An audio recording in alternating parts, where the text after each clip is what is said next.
Absolutamente não. Ele conversava muito com Dom Basílio Penido, mas para nós da comunidade, Dom Basílio nunca falou sobre esse assunto, era muito reservado. Para mim foi uma surpresa muito grande quando eu tomei conhecimento do falecimento de Pedro Jorge, porque estando aqui no mosteiro, não tinha ainda, estava acompanhando absolutamente os fatos. Ele passou por aqui na tarde que ele foi assassinado. Eu estava na minha sala e ele passou lá para pedir até um dinheiro. Eu acho que o dinheiro que ele comprou o pão e o leite lá na padaria foi o dinheiro que nós adiantamos para ele aqui do pagamento dele. Uma pessoa muito humilde, muito simples, entende? E de repente morreu.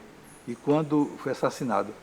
E nessa ocasião, Dom Basílio me convidou para ir com ele até o local. E eu fui com Dom Basílio, o abade, e vi lá ele prostrado lá no chão, logo depois do assassinato. Isso foi no final da tarde, já eu acho que quando ele saiu da Procuradoria da República, passou por aqui, né, esteve comigo na secretaria, pediu um adiantamento, né, e depois foi embora. E eu vim, subi, no final da tarde os monges rezam o ofício de vésperas. Eu subi para rezar vésperas e somente mais adiante, depois de jantar, mais tarde um pouco, é que chegou aqui a notícia. Então Dom Basílio nos convidou para ir lá, para ver o fato, e fomos lá e foi realmente, estava muita gente, foi uma coisa assim muito estarrecedora e sofrida, né? Sobretudo para a família. A Graça, que era a esposa dele, com duas filhas pequenas ainda, foi um transtorno muito grande. Eu senti muita emoção, fiquei muito sentido, muito sofrido, né, como todos que estavam ali presentes, pelo fato de ser um jovem realmente teria um futuro brilhante, muito capaz, né, e a pessoa muito dada, muito irmão, uma pessoa muito fraterna. Que ele era muito amigo aqui do mosteiro e é um católico assim fervoroso, tanto ele quanto a esposa, as filhas, todos educados na fé, os filhos todos foram batizados aqui no mosteiro.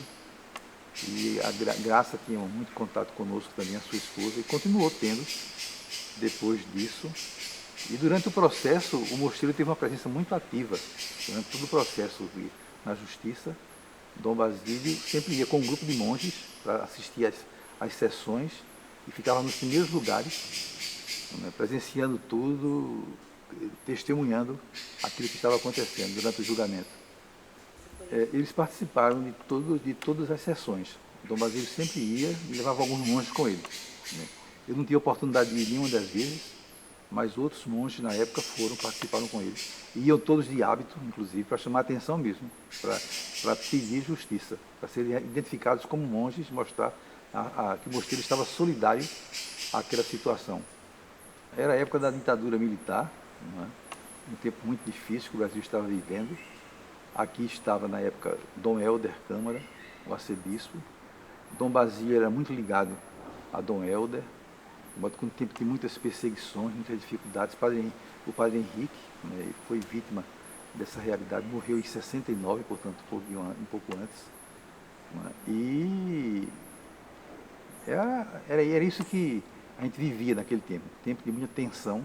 Né, e Pedro Jorge entrou nesse esquema, né, um problema que ele assumiu lá em Floresta, né, o escândalo da mandioca, e foi afastado dessa questão, por pressões aí também, né, e logo em seguida vem a morte. De modo que tudo isso é lamentável, foi um motivo assim, de muito sofrimento para todos.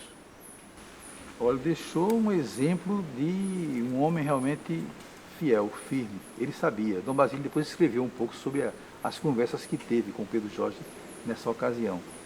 E sempre destacou isso, que ele tinha consciência do risco que estava correndo, mas preferiu perseverar, se manter realmente fiel. Desvios de muitas verbas, escândalo assim realmente muito grande lá no sertão de Pernambuco, lá em Floresta, de uma maneira especial. E ele fez essa opção. Então foi um profeta, foi um homem corajoso, deu a vida, né, pela defesa da justiça. Eu acho que é pela ética. Eu acho que nos tempos atuais, Pedro Jorge deve ser destacado como uma figura realmente modelar. Um homem que foi firme, era pobre, morreu pobremente, era uma pessoa brilhante, tem uma grande função, mas, como eu falei, ele passou por aqui para pedir dinheiro adiantado para a sua manutenção, de modo que não tinha, era uma pessoa humilde, pessoa simples, né, e que vivia dessa forma, para defender, né, a justiça, de muito amor à família, muito amor à igreja, de modo que era um homem assim modelar.